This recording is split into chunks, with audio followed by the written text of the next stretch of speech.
Service hématologie du CHU de Yopougon.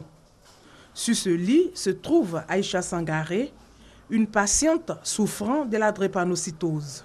Ça se manifeste par les os, ma poitrine, mon ventre. En tout cas, tout mon corps me fait mal. Comme Aïcha, la drépanocytose touche plusieurs personnes.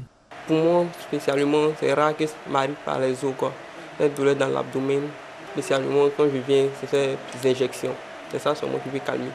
La drépanocytose, une maladie génétique héréditaire de l'hémoglobine.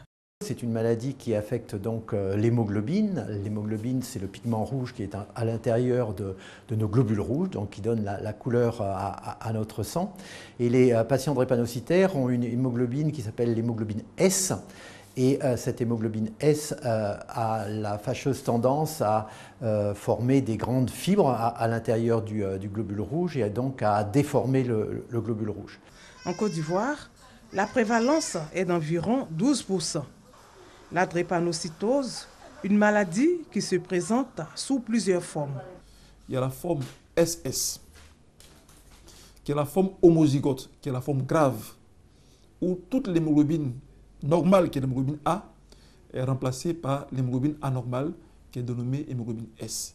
Donc c'est la forme la plus sévère. Nous avons une autre forme qu'on appelle la forme SC. L'association de l'hémoglobine C à l'hémoglobine S réalise la drépanocytose SC.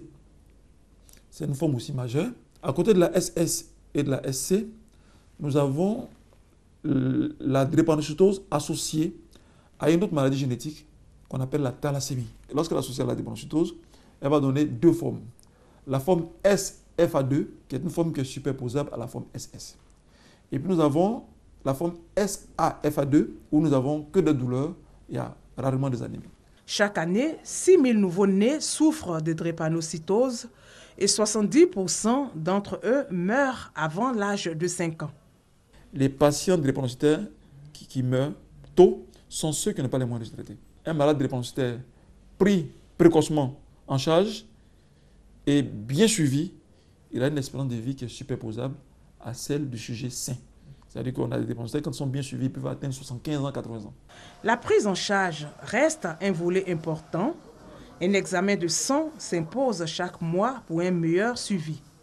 Mais pour les patients, le coût du traitement est excessif. Je suis enceinte de 6 mois. Moi, on m'a dit le jour, ils prennent vent de venir, ils vont me suivre. Le médicament, on dit de prendre la vie, là, c'est cher. Dans le mois, ça te fait 12 000. Donc, si tu n'as pas les moyens, là, tu ne peux pas suivre ça normalement.